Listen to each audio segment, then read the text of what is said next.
Hi, this is Cindy from Vintage to New. Today we're going to be using up more of our scraps. This is a pillowcase purse / tote.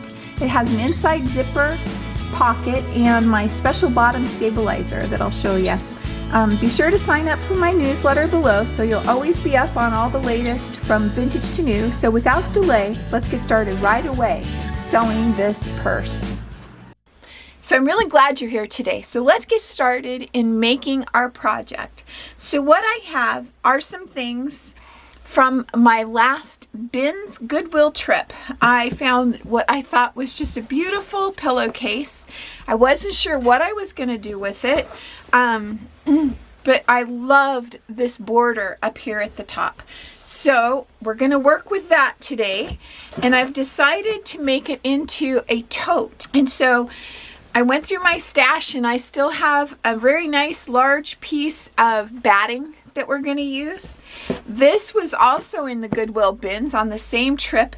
This is almost 5 yards of this green fabric, and I thought this fabric coordinated quite nicely for an interior to the bag. Went through my stash, found a button that I really like that I think goes well with this, and then in my stash I also had some zippers, and the zipper isn't exactly the right color, but I think it will be just fine.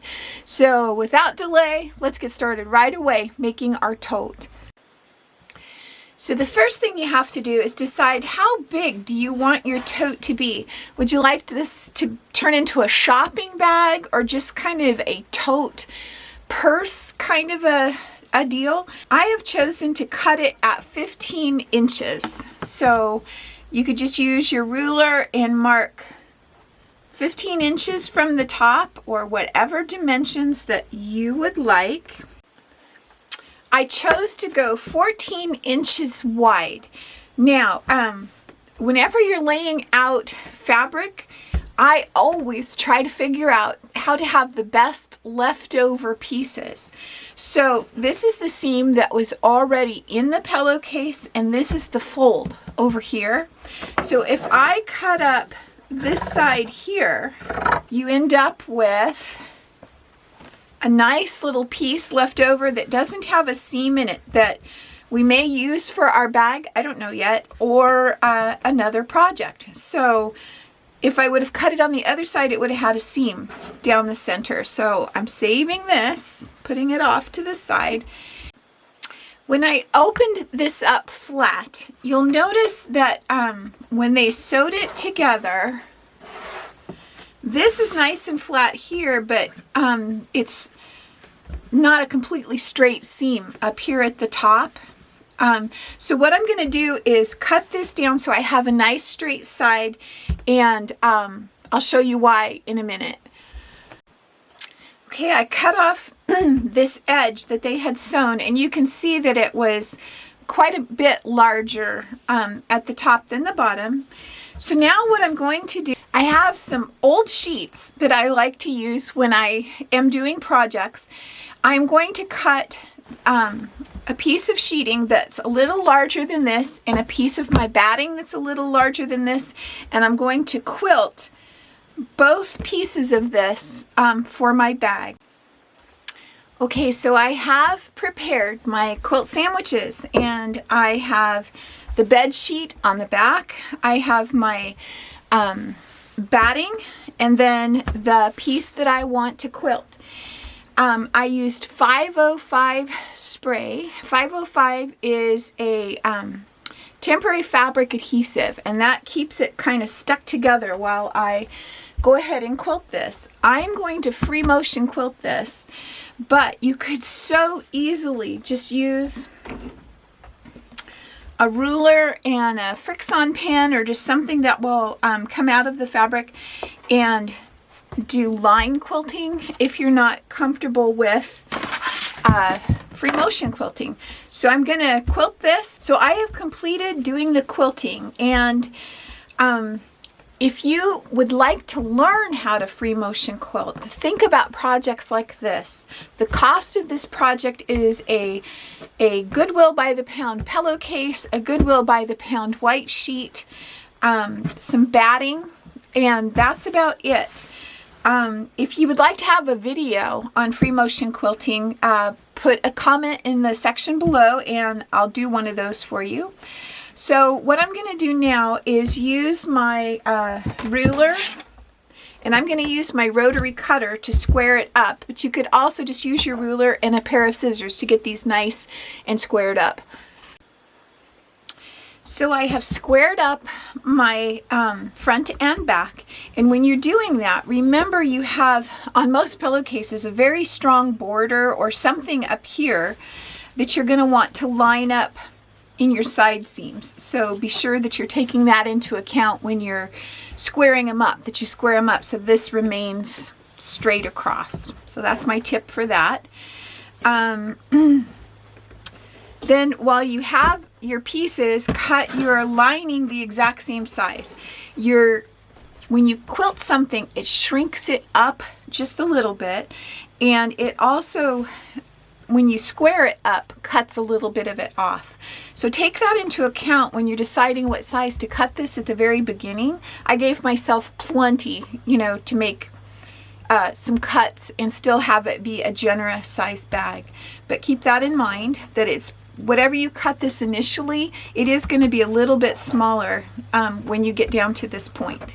So here are my lining pieces, and on the side that I'm going to put the zipper, I put some Shape Flex SF101 Pellon on the inside. That's just an absolutely optional step. It just gives it a little bit more stability because I want to put a pocket inside with a zipper. So go ahead and cut out a piece the size that you want your pocket to be. Your zipper's going to be in it down here like this, and then we're going to pull it up and sew it across the top and the sides. So my pocket will be approximately 6 inches long. So it's just a preference of whatever you would like. So let's go on and get this installed. Okay, the pocket and facing that I am using is 16.5 inches by 10 inches. I measured down 1 inch from the top and made a line. Then I found the exact center. I did a little press mark there, and I did 3.5 inches this way and 3.5 inches this way. I have a 7-inch zipper that was in my stash. Then I used this straight line to go down 1/2 inch, make another straight line, and then I split the difference, so a 1/4 inch line down the center, and then I triangled in here and triangled in here.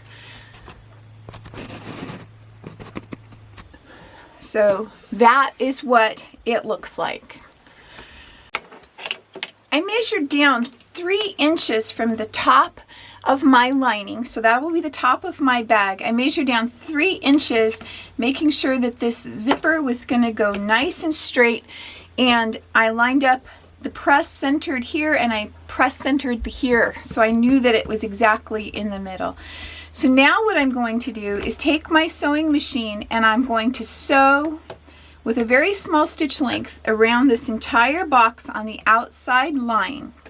And then I'll show you what we'll do next after that. Okay, I did my sewing around the outside edge of that box. So now we're going to cut that open. So I'll finish cutting with my scissors. So I'm down to the tip of the triangle and down to the tip of the triangle. Okay, so that's cut. Now we're going to take our scissors and we're going to cut right to where we stitched, but we're not going to clip our stitching. So as close as we can get to that corner right there without clipping the stitches. If you clip your stitches, it will be not good. You'll end up with a hole. So clip close up to the stitches. And you want it really close so it will lay really flat. So now we have this all cut open. We're going to take and move this to the inside. So now what we're going to do is turn this so that this lays really nice and flat. and I'm going to take it over to my iron and spend some time pulling this seam so that it's completely straight and flat and ironing it into place. So this opening is exactly what we're looking for. I don't have any puckers. Things look really good. So now we're going to put our zipper here on the inside. Okay, I used just a little bit of Elmer's washable school glue because it washes out and it doesn't gum up the needle of your sewing machine. I put a little on the tab of the zipper, put it in, and then I put a little on the back side of the fabric, put it in. One thing you really need to do is keep track of this little metal tab down here because you do not want to run over that with your sewing machine. And now I'm going to use just a couple of pins to help me hold it even just a little bit more to keep it nice and centered as I sew it into place. So it's all sewn in, and you will most likely have to move the zipper pull as you get close to it and then pull it back up. But you've got it nicely secured. You did a good job. Now, if it's not completely straight, it's okay. If your top stitching isn't exactly perfect, it's okay. You will get better the more you do it, and be gentle with yourself and just be pleased that you're doing such a good job. So now our next thing is to sew the pocket. So we're going to turn this over and bring up this nice long piece, and we're going to pin it into place, and we're going to sew it around the 3 raw edges. So you'll sew up the side, across the top, and down the other side. So let me do that and I'll be right back. So here's what our pocket looks like on the inside, and these are all raw edges, but it will be on the inside of between your lining and your bag. So it's awesome.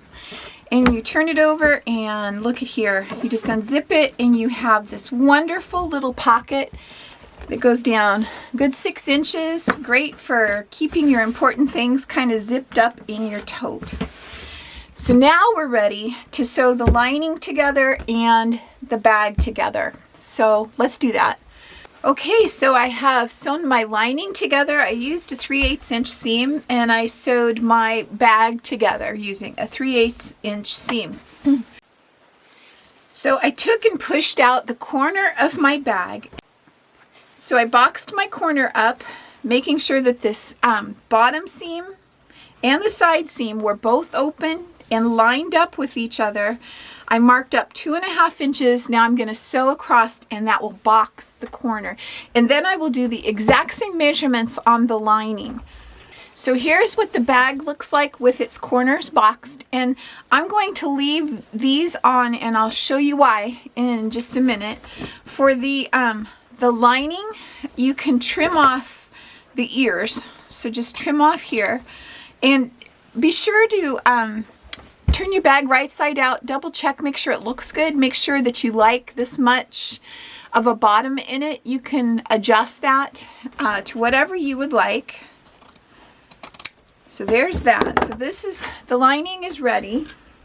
I'm going to show you one of my secrets for bags that I've used for years and years and years. So this is called plastic canvas. All right, this one was made by Darcy. It's a 7 mesh. I've had this a really long time.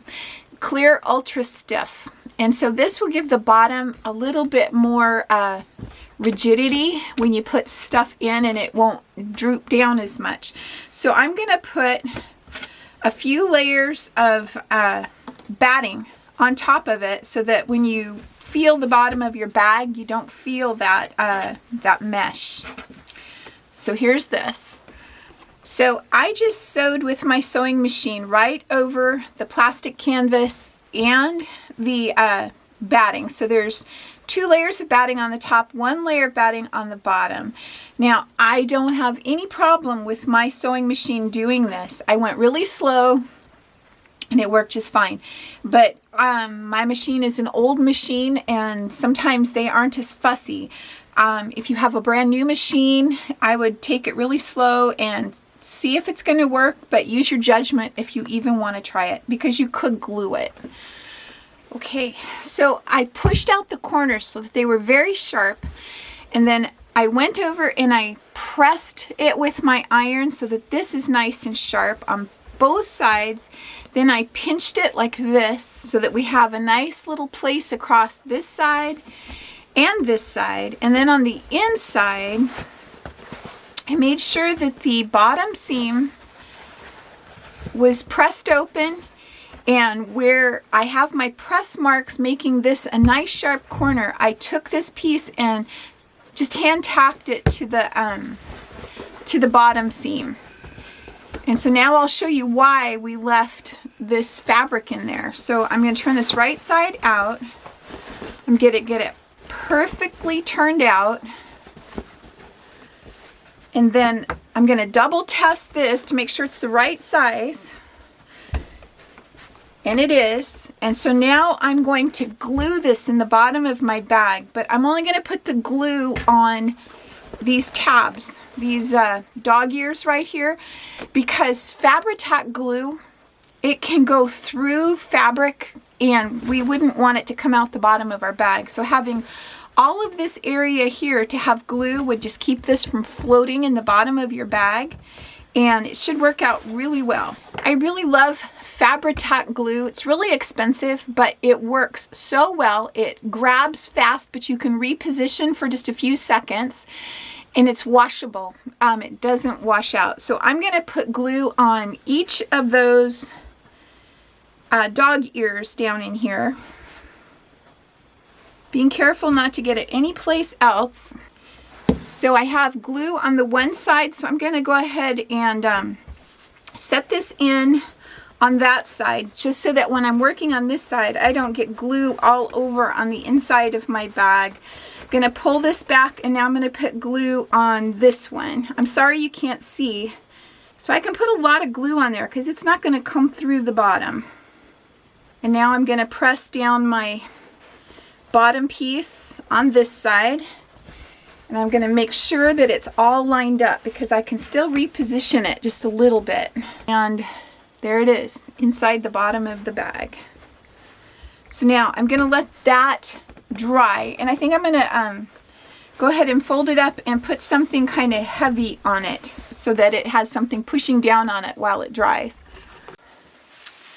So across the bottom of the leftover part of the pillowcase, I cut 2 4-inch strips. So here's one and here's the other. These will become our handles. So we'll sew those up in just a second. So this is all that's left of the bottom of the pillowcase, and this was all that's left of the top.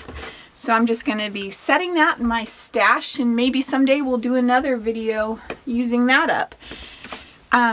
So let's go ahead and sew the handle. After you cut your 4-inch strips, take them and fold them in half and press it all the way down the length.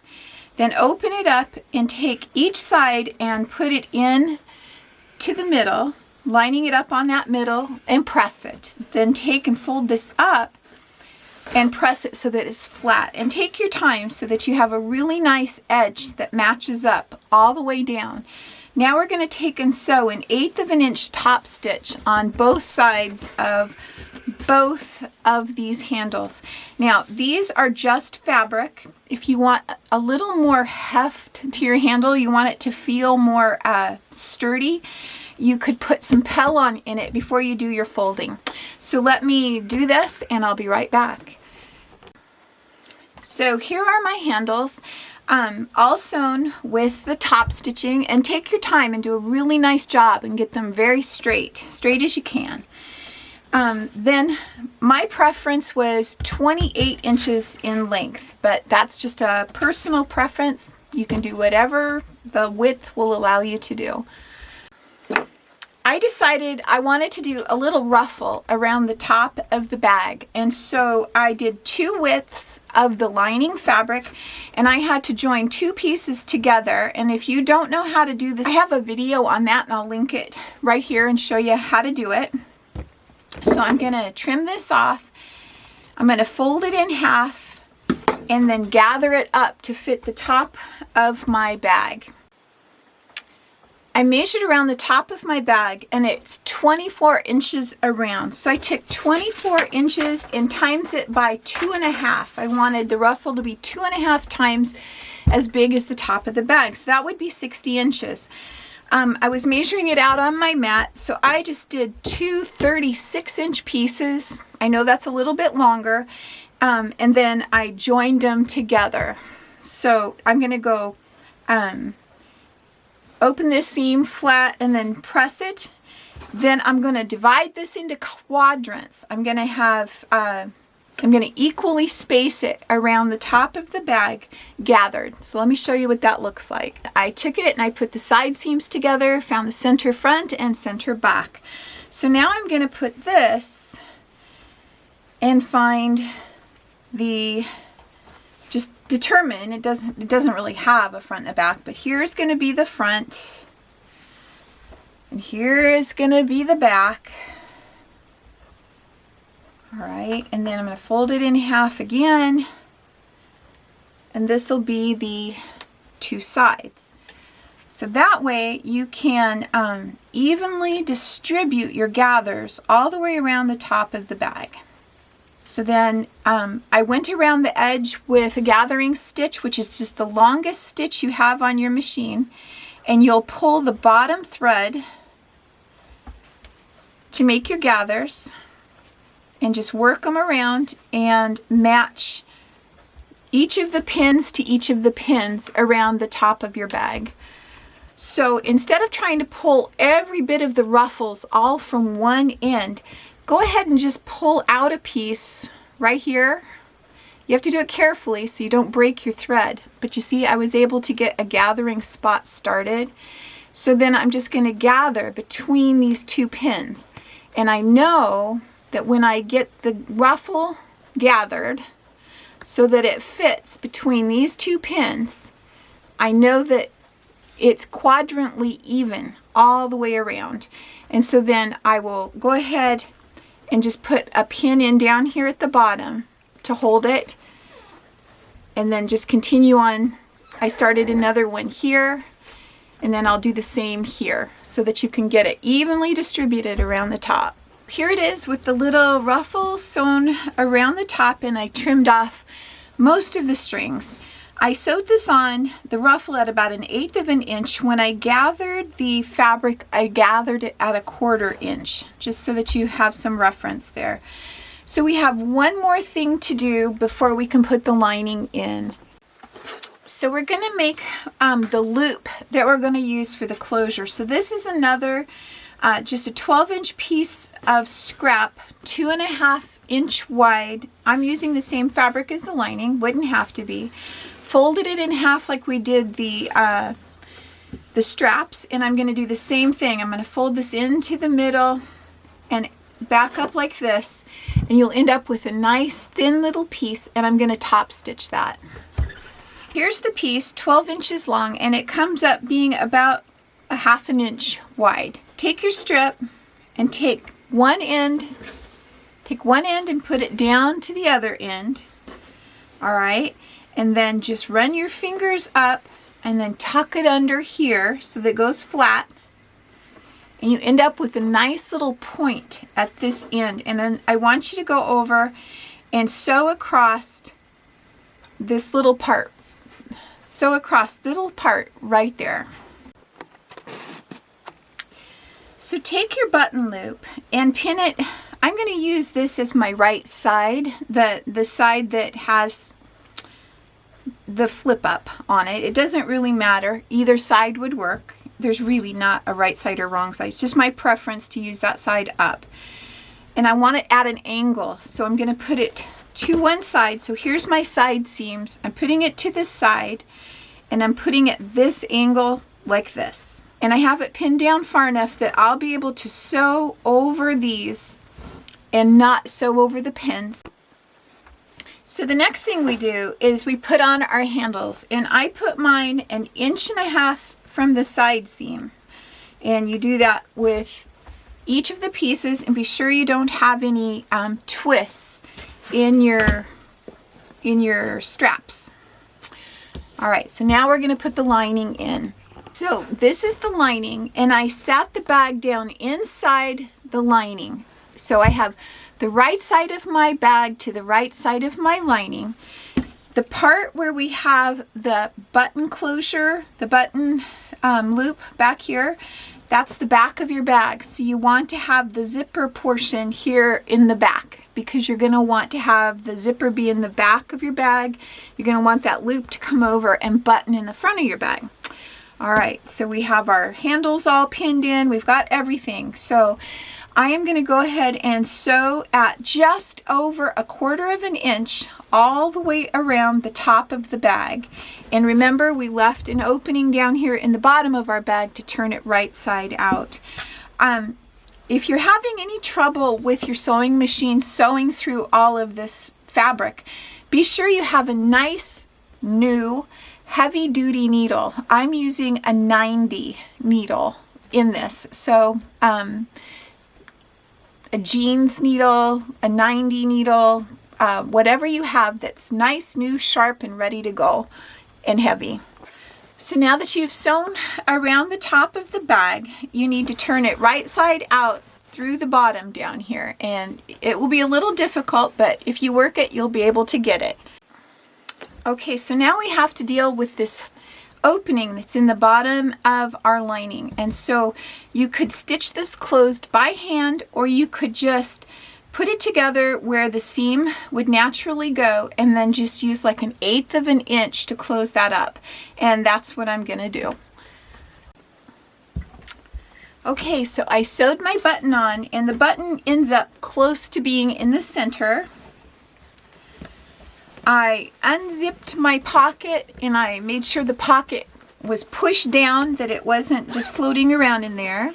So we have a nicely finished bag, and I took it over and I steam pressed this seam here at the top flat. I don't think even my old white sewing machine would very easily go through this many layers to top stitch this. So by pressing it really, really good with lots of steam, it looks great.